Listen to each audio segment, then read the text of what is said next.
Hello friends, आपका मेरे channel पर स्वागत है।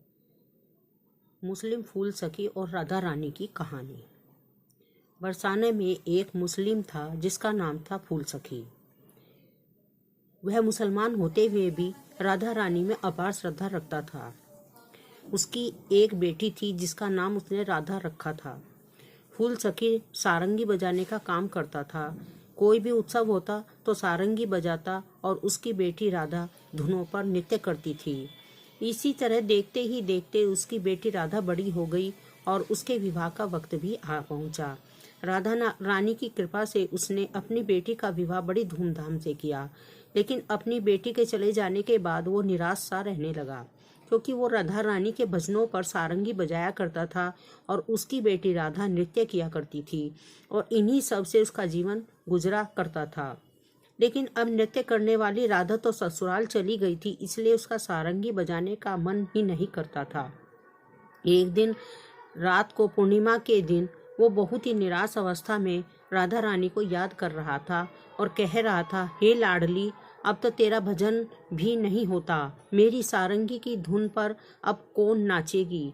तभी उसने अचानक अपनी सारंगी उठा ली और बड़े ही भाव से राधा रानी का भजन करते हुए मुख से राधा राधा निरंतर निकल रहा था।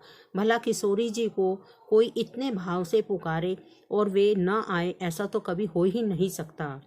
सखी सारंगी को बजाने लगा। वो उसी धुन में इतना डूब गया कि उसे कुछ भी याद न रहा। तभी लाडली जी के महल के कपाट खुलते हैं और उनमें से नेत्रों को अंधा कर देने वाली अपार उजाले की चमक दिखाई पड़ती है और उसी उजाले में से एक छोटी गौर वर्ण की कन्या आती है और फूल सखी की सारंगी की धुन पर नाचने लगती है। फूल सखी भी इतना मदहोश हो जाता है कि वो सारंगी बजाए और वो छोटी सी कन्या नाचती ही जाए।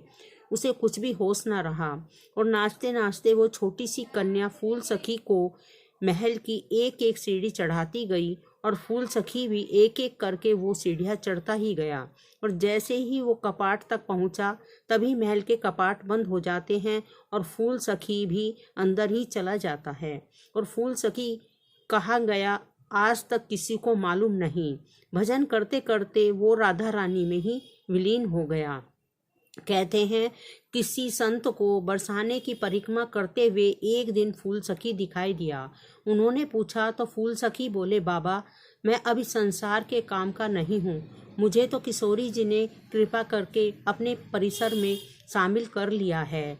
और इतना कहकर वह झाड़ियों में कहीं चले गए और आज तक दिखाई नहीं दिए।